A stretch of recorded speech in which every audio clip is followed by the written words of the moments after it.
Olá, eu sou Renata Palmier. Estamos dando início ao programa Grupo Mônaco de Cultura, um programa que traz para você teatro, literatura, música, cinema, todas as manifestações artísticas da região metropolitana do estado do Rio de Janeiro. Hoje vamos falar de cinema da sétima arte. Para isso, trouxemos como convidado especial Ricardo Cota, diretor e curador da Cinemateca do MAM. Ricardo, muito obrigado pela sua presença aqui no nosso programa mais uma vez. Sempre muito bem-vindo. Tá bom?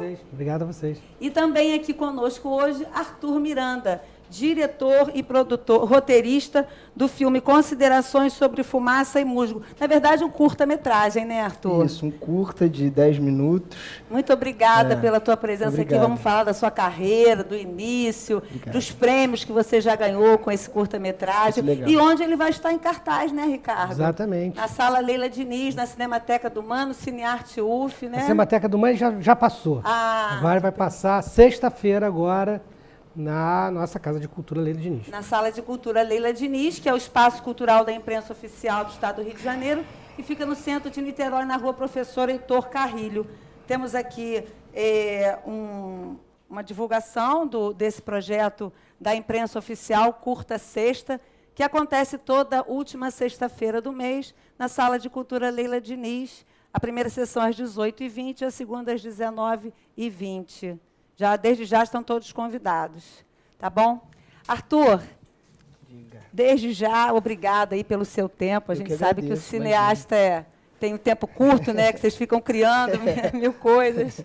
Vamos falar um pouquinho do Considerações sobre Fumaça e Musgo. Um curta-metragem com Tonico Pereira, Maria Rocha, Clara Cerejo, lançado em agosto e premiado, né? Isso, é. Vamos lá. A gente está com um ano de realização, né? A primeira exibição desse filme foi dia 16 de setembro do ano passado, 2015. E foi o início de uma temporada surpreendente até de festivais, porque como, enfim, minha primeira ficção, não esperava que ia rodar tanto festival. Aí, em 2016, acabei indo para a Romênia, para o festival Cluj Shorts, em Nápoca. E, em junho, fui para Portugal, que foi quando a gente ganhou a menção honrosa para melhor curta-metragem ficção no Fast New Directors, que é um festival super bacana na cidade de Espinho, uma cidade linda, litorânea, que fica a 25 minutos do Porto. E um festival peculiar, porque ele só aceita filmes de diretores com menos de 30 anos. Então, enfim, rola um intercâmbio jovem ali de produção cultural. Que bacana. Ricardo, como é que está o movimento lá na Cinemateca do MAM? Muitos festivais, né? Agora tem uma sequência grande aí de festivais. Hoje, esse mês de outubro será um mês de muita atividade, quer dizer, terminando setembro, começando outubro. Hoje nós estamos dando início ao Recine, que é o festival de filmes de arquivo, que esse ano é dedicado ao próprio cinema. São filmes que falam sobre cinema. Então nós teremos Cantando na Chuva, 8h30, do Fellini, enfim, a Noite Americana, do François Truffaut. Então, e a abertura acontece hoje, daqui a pouco, na Cinemateca do Museu de Arte Moderna, no Aterro do Flamengo, com um documentário da Betsy de Paula, chamado Luiz Carlos Barreto, um revolucionário. O Luiz Carlos Barreto, que está completando 90 anos, é o grande homenageado do Recine esse ano, junto com a sua esposa, Lucy Barreto, pela trajetória que tem, ambos, né, pelas trajetórias que tem na produção de cinema no Brasil. Então, o Recine desse ano está prestando uma homenagem especial a eles. E, além disso, teremos, na próxima semana, o início do Festival Internacional de Cinema do Rio, que é o grande acontecimento do cinema no Rio de Janeiro, e em seguida o Anima Mundi, que é o festival de filmes de animação. Então não falta assunto esse próximo mês aí na Cinemateca. Não, com certeza, a gente tem que divulgar bastante essa agenda, o Anima Mundi também em outubro, no final de... Final de outubro, no último fim de semana de outubro. Que bacana. Você falou, numa de suas entrevistas que a gente pesquisou, que estamos tendo uma rica temporada de festivais pelo Brasil. É isso mesmo? O cinema está crescendo, esse movimento está crescendo, as salas estão tendo um público considerável? Olha, o Considerações ele foi para um festival em Manaus, o MICA, foi a primeira seleção oficial do Considerações. Depois ele foi para o Curta Taquari, em Pernambuco. E em junho, em abril ou março, esqueci, foi finalista do Prêmio ABC, da Associação Brasileira de Cinematografia em São Paulo. E eu confesso que, por ser minha primeira ficção, eu não estava muito por dentro dos festivais, mas eu acho que só de ter essa capilaridade de absorver uma primeira ficção é um sinal que é um ambiente rico, né? A gente tem acompanhado o seu trabalho lá na Cinemateca, né, Ricardo, e tem visto como vocês têm divulgado e a frequência tem aumentado, né? A gente esse é um trabalho que nós fizemos nós estamos desenvolvendo junto com novos curta-metragistas. A gente teve lá o privilégio de receber os filmes da produtora, que o Arthur trabalha junto com outras pessoas, que é a Cosmo. E justamente na sexta-feira, no nosso projeto Curta Sexta, serão exibidos 3 desses filmes. O Considerações, Um Dia Sem Gravidade e o Girl on the Escalator. O mais curioso desse grupo, que eu acho que isso o Arthur pode até falar um pouco mais, é a variedade. O Arthur tende, nesse filme, a uma linha mais intimista. O Júlio, de Sem Gravidade, é temperado com humor, né? Porque é a história de um dia na Terra que a gravidade acaba. O que aconteceria nesse dia? Né? E é um filme muito, muito feliz, com um toque infantil, lúdico muito forte e tal.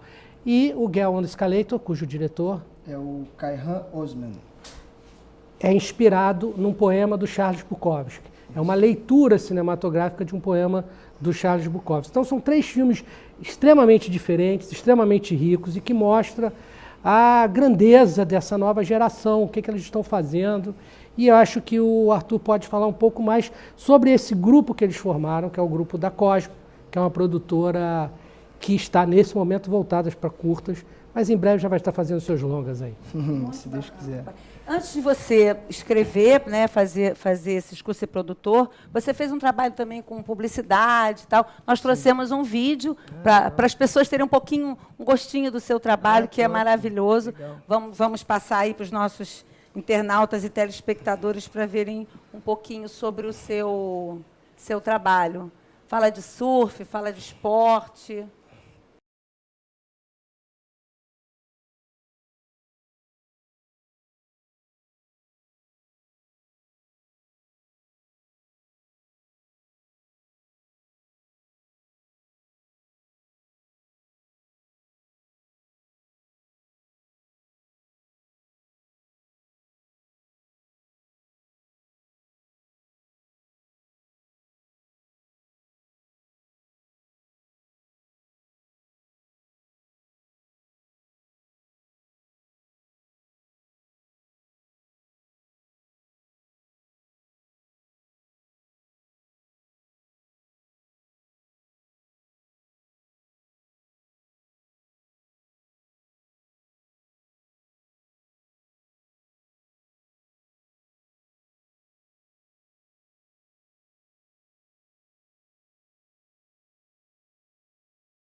Ficou aí um gostinho do trabalho do Arthur, né, para a gente ver. Até atualizar, que ali apareceu arturmiranda.tumblr, está desatualizado. Aí quem quiser ver mais é arturmiranda.com, então. arturmiranda.com.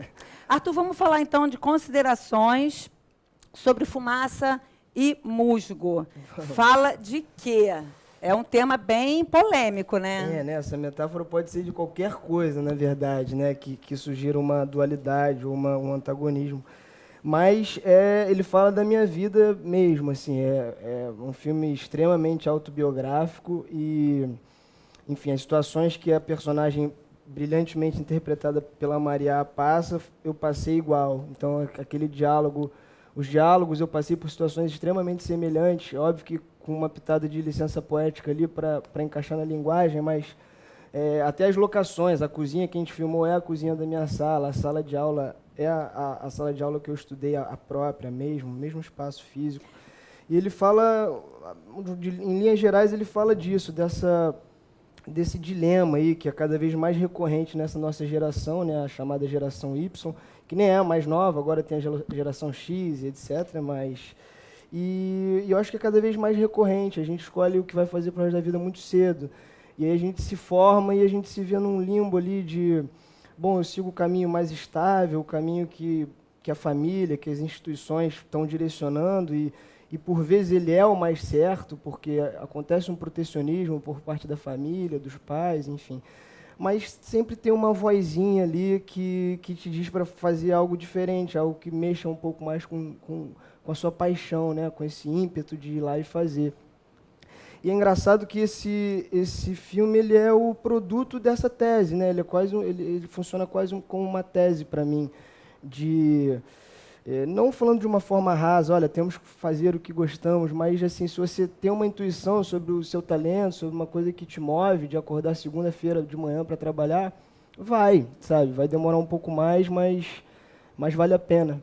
E eu acho que o filme ele retrata isso, mas de uma forma bem abstrata, não é tão literal. De que forma a sua experiência como montador, né, que é a sua experiência principal até o momento, ela contribuiu para você desenvolver esse filme? Porque ele não é um filme de narrativa linear, ele é um filme que é muito construído em cima da montagem, né? Como é que você pensou esse trabalho? Exatamente, é até interessante isso, Cota, porque eu vi uma palestra do Mauro Mendonça Filho, falando exatamente isso, que ele tinha 20 anos de ilha de edição lá no Projac antes de começar a dirigir, né?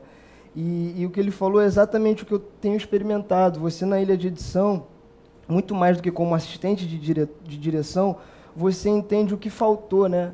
Então, isso te dá um senso de decupagem muito grande quando você vai para o set. Você sabe qual imagem vai colar com qual, então você precisa fazer um plano aberto, você precisa cobrir esse eixo, enfim. Você sabe os raccords que você tem que criar para contar aquela história. E uma dificuldade, assim, uma preocupação que eu tive na montagem do Considerações foi de não ficar um filme muito clipado, porque eu venho de uma... Bom, eu edito há muito mais tempo do que eu dirijo, então o ritmo e o clipe está muito na veia ali na hora de montar. As rampas de time remapping, coisas técnicas de edição, de sobe-som, de trilha. E eu falei, bom, agora eu estou fazendo uma ficção, então eu não posso fazer um clipe como esse que a gente viu agora. Ele é um filme de ficção.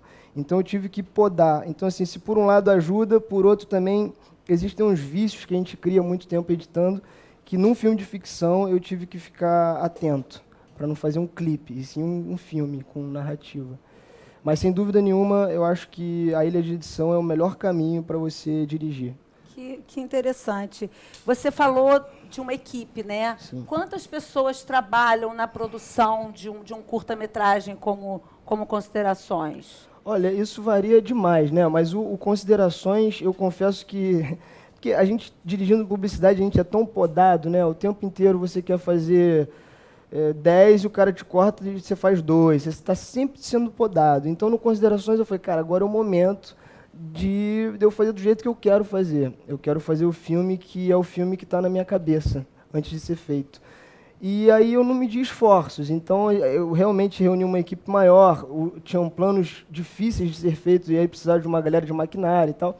Então, assim, o Considerações, ele deve ter mais ou menos uma equipe de 20 pessoas, de 20 a 25 pessoas. Você falou que o Guilherme não aceitava não de jeito nenhum. Não aceitava não, nem ele nem a Luana. Agora, o Gui realmente, ele... Para gravar no metrô foi uma dificuldade e, enfim, muita burocracia. E eu agradeço o metrô lá pela brecha que abriram, mas realmente foi um processo complicado e uma batalha intensa que a produção estava ali não aceitando não. Na PUC também foi um processo difícil, mas com persistência eles conseguiram. Você acaba tendo apoio e acaba tendo ajuda na camaradagem, mas você também tem apoio financeiro, apoio de patrocínio? Como foi essa produção? Pois é, essa produção eu fiz uma loucura, na verdade. Eu peguei um trabalho grande de edição e ganhei uma graninha bacana, relevante, e torrei tudo no filme. Foi assim, foi a última irresponsabilidade da minha vida.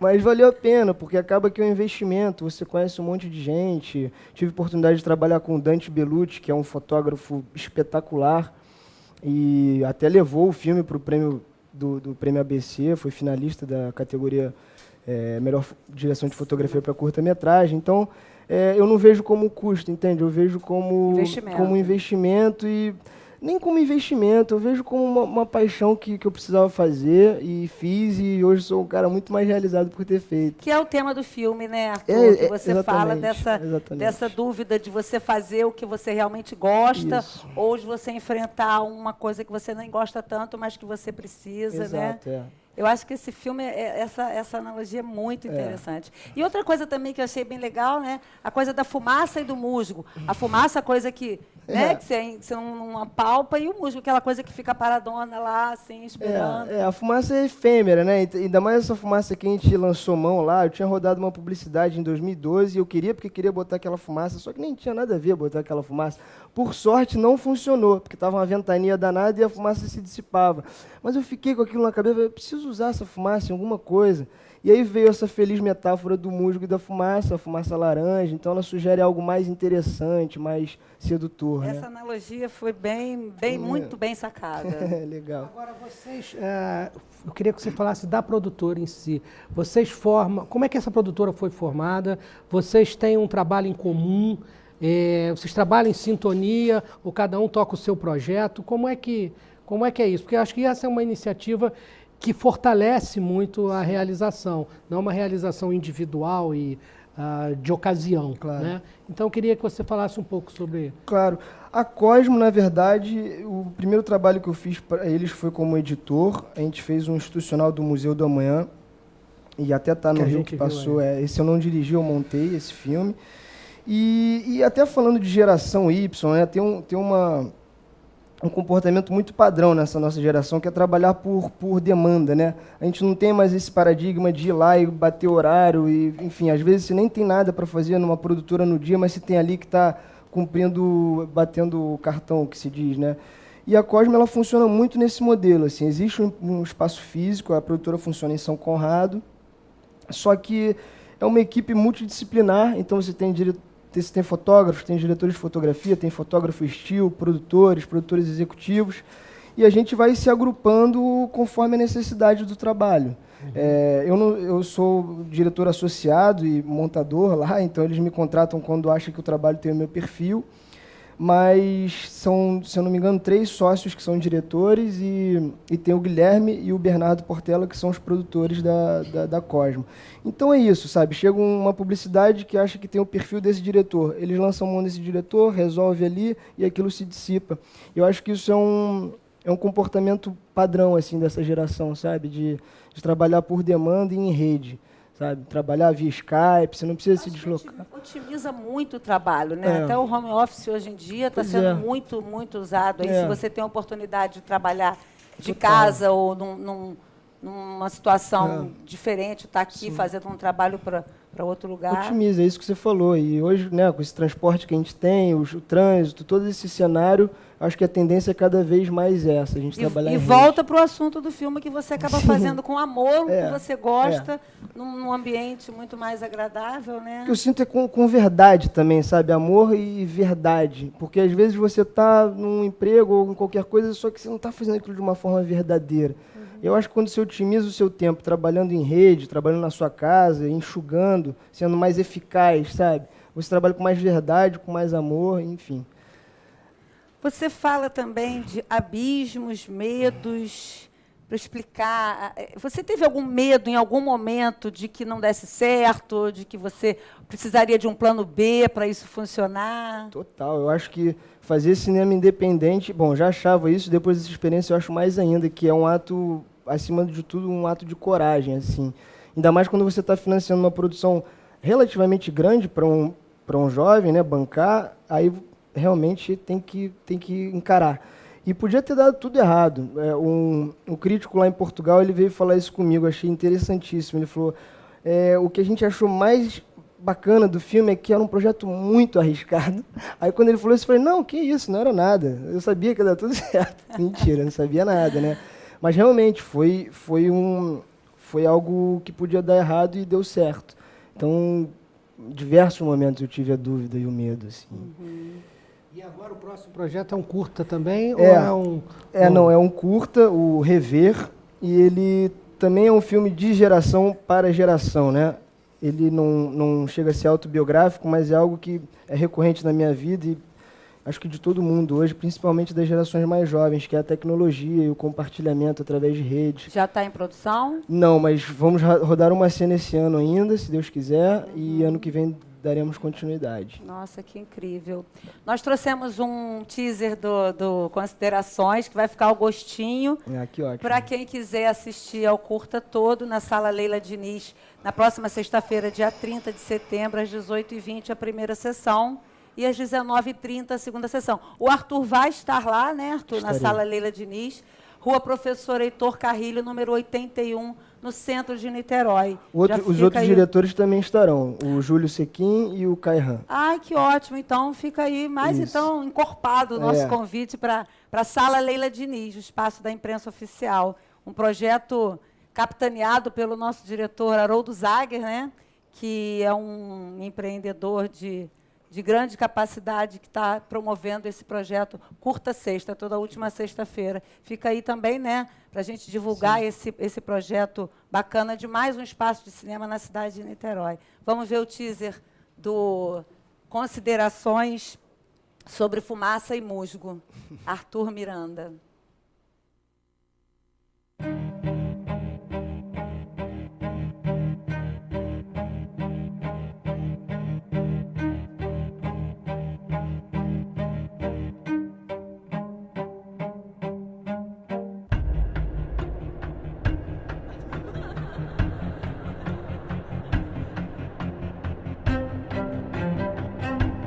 A idade chegará para eu me lançar ou para eu me afundar mais nessa coisa úmida que me segura aqui nesse mato que me mata de amor. Escorrego nesse esverdeado ao mesmo tempo em que sinto meu cabelo voar e bater nesse rosto que eu super conheço e no qual às vezes eu zero me vejo. Sensação insana e eu aqui pensando em você, céu. Eu aqui desejando que o tempo passe logo para eu compreender de uma vez por todas se o meu tipo continuará tendo medo do incerto ou se levianamente serei a louca que voa lambendo novidades por aí.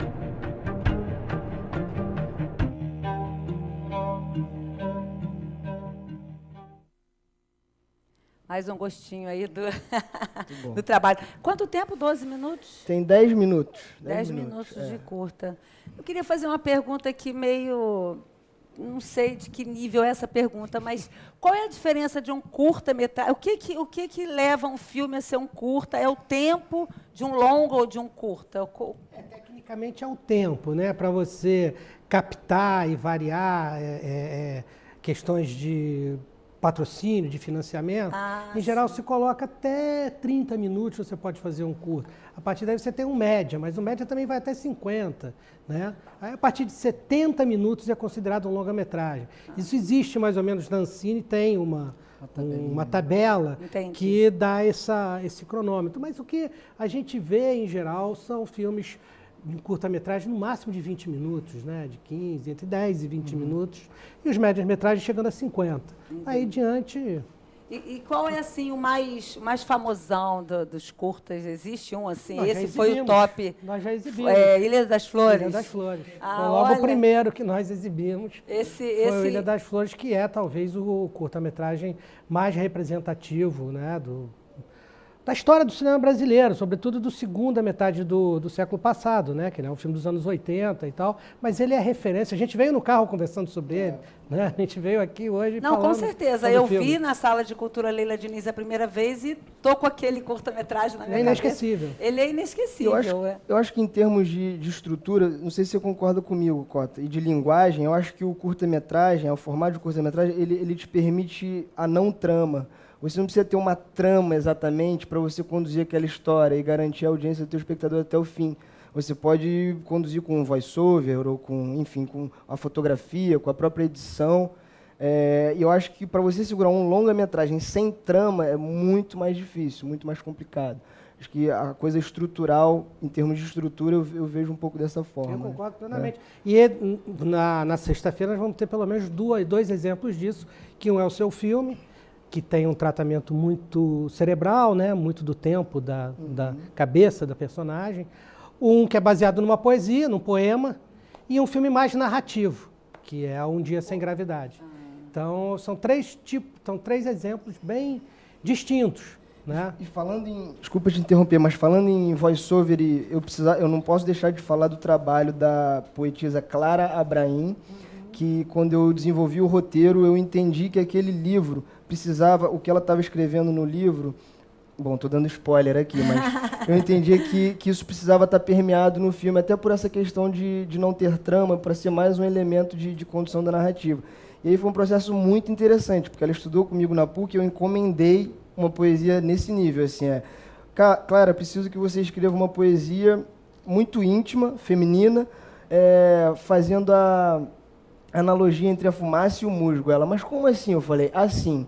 E ela escreveu e eu não mudei absolutamente nada, é o que vocês podem ver no filme. Nossa, você vê como que as coisas conspiraram para dar Demais. Certo e o resultado é Demais. Esse curta premiadíssimo aí. Um prêmio, mas, enfim, ele me surpreende todo mês mesmo. Só o fato de eu estar aqui, eu agradeço a todos vocês aqui pelo convite ao Cota, já é uma grande surpresa E já fica aqui o convite para o próximo, quando você lançar, já para trazer aqui para a gente, para a galera já ver. Cota, vamos falar de novo, por favor, do Recine no Cinearte UF. Cinearte UF na Cinemateca do MAN, abrindo hoje. Hoje a abertura oficial é na Cinemateca do MAN, com a exibição do documentário sobre o Luiz Carlos Barreto, 19 horas. E aí, ao longo da semana, ele vai estar em Niterói, no Cinearte UF, e no Rio, além da Cinemateca do MAN, no Estação Botafogo. De 27 de setembro a 2 de outubro. Também vão ter amostras na Biblioteca Parque de Niterói. Biblioteca Parque de Niterói. Bom, a programação pode ser encontrada no site recine.com.br. Isso, exatamente. Então, mais uma vez, convidando a todos para a Sala de Cultura Leila Diniz, dia 30 de setembro. Sala de Cultura Leila Diniz, 30 de setembro. O Arthur vai estar lá, o Júlio também, né? Com o maior prazer.